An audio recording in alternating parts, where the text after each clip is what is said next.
Hello everyone. तो आज हम करेंगे द एनवॉय पोएम की summary. The envoy is a beautiful play written by Bhasa. Envoy जो है वो बहुत ही सुंदर एक नाटक है, भाषा के द्वारा लिखा गया। It is based on Mahabharat. ये महाभारत धार्मिक पुस्तक है, उस पर आधारित है। The play present Krishna request for peace. ये जो नाटक है वो क्या दर्शाता है, भगवान श्री कृष्ण ने जो प्रार्थना की थी, शांति के लिए प्रार्थना की थी, उसे उस पर आधारित है, उसे समझा रहा है। The battle of Kurukshetra is about to begin between the Kauravas and the Pandavas. जो महाकुरुक्षेत्र का जो युद्ध था वो शुरू होता है किनके बीच में, कौरव और पांडवों के बीच में। But Krishna wants to avoid this war. लेकिन भगवान श्री कृष्ण जो थे वो चाहते थे कि ये युद्ध ना हो, वो उसे टालना चाहते थे। He knows that the war brings only death and destruction. क्योंकि वो जानते थे कि ये जो युद्ध है वो सिर्फ मौत और तबाही लेके आने वाला है, इससे किसी का भी भला नहीं हो सकता। So he goes to Duryodhana to make peace between them. इसलिए वो दुर्योधन के पास जाते हैं ताकि वो उन दोनों के बीच में, यानी कौरवों और पांडवों के बीच में शांति का प्रस्ताव रखे, उन्हें शांत करें। ही says that the time has come when the inheritance should be divided equally. वो उन्हें कहते हैं कि अब समय आ गया है। व्हेन द इनहेरिटेंस, इनहेरिटेंस का मतलब होता है जो पुरानी संपत्ति है, पैतृक संपत्ति है, जो पुराने समय से चली आ रही है।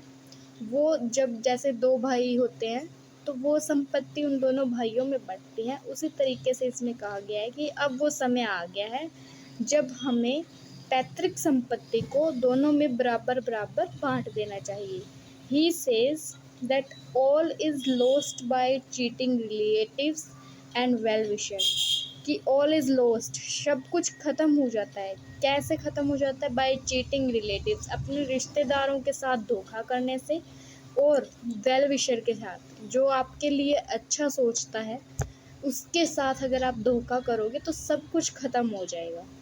इन्हें हमने इन्वर्टेड कोमा में लिखना है, क्योंकि जब भी हम किसी की कही हुई बात को दर्शाते हैं तो वो इन्वर्टेड कोमा में लिखनी चाहिए। उससे आपके पॉइंट भी, एग्ज़ाम पॉइंट से भी उस अट्रैक्टिव होता है, और वैसे भी उससे पता चलता है कि आपने टेक्सचुअल भी रिवीजन की है। तो आप इन्हें इन्वर्टेड कोमा में लिखेंगे और एक अलग लाइन में लिखेंगे। But he is a wicked person. लेकिन जो दुर्योधन था वो एक विक्ट, बुरा पर्सन, बुरा व्यक्ति था।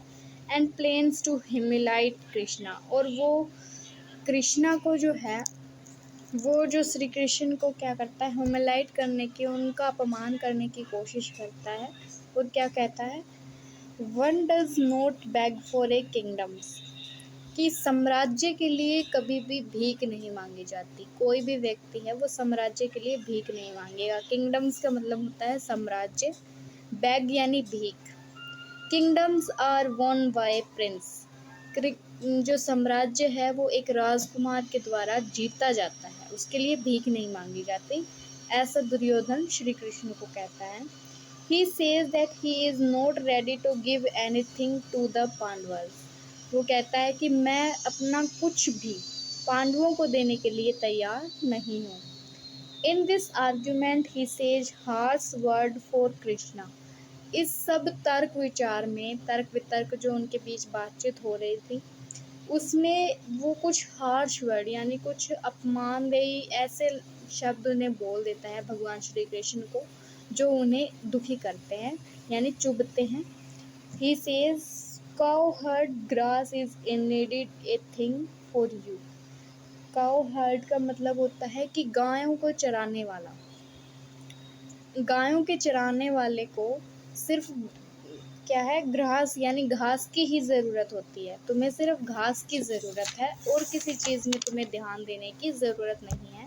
ऐसा वो दुर्योधन श्री कृष्ण को कहता है, जो उन्हें बहुत ज़्यादा तकलीफ़ देते हैं, यानी उन्हें गुस्सा दिला देते हैं श्री कृष्ण को ऐसी बात बोलकर। These words anger Lord Krishna. ये शब्द जो है वो भगवान श्री कृष्ण को गुस्से में ला देते हैं, उन्हें गुस्सा आ जाता है। He decide to use his Sudarshan Chakra to किल दुर्योधन। वो अपना सुदर्शन चक्र का प्रयोग करना चाहते हैं दुर्योधन पर, but he controls his anger, लेकिन फिर भी वो अपने गुस्से पर काबू पा लेते हैं। Dhritarashtra knows that Krishna anger can bring destruction for all the Kaurava family।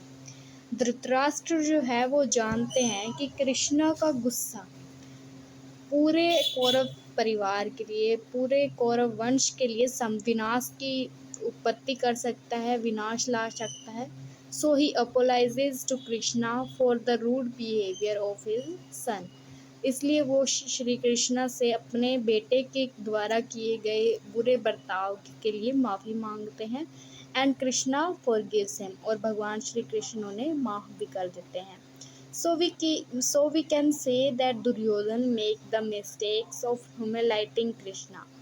तो हम कह सकते हैं कि दुर्योधन ने जो है श्री कृष्ण का अपमान करके सबसे बड़ी गलती की थी। And this mistake become the reason of his demise, और यही एक गलती उनके डिमेंस यानी उनके अंत का कारण बनी थी। तो ये थी इस लेसन की समरी। अगर आप इसमें पूछा जाता है, कोई भी बड़ा क्वेश्चन पूछा जाता है, तो आप ये लिख सकते हो। इनके बीच में जो शब्द कहे गए हैं, यानी जो दुर्योधन ने कहा है श्री कृष्ण से या श्री कृष्ण ने कहा था दुर्योधन से, जो मैंने हाईलाइट करवाए हैं, वो आप ज़रूर अच्छे से याद करेंगे, क्योंकि जो कही गई बात हम लिखते हैं वो एज़ इट इज़ लिखनी चाहिए, इसलिए वो आप अच्छे से याद करेंगे, देन आप कर सकते हैं।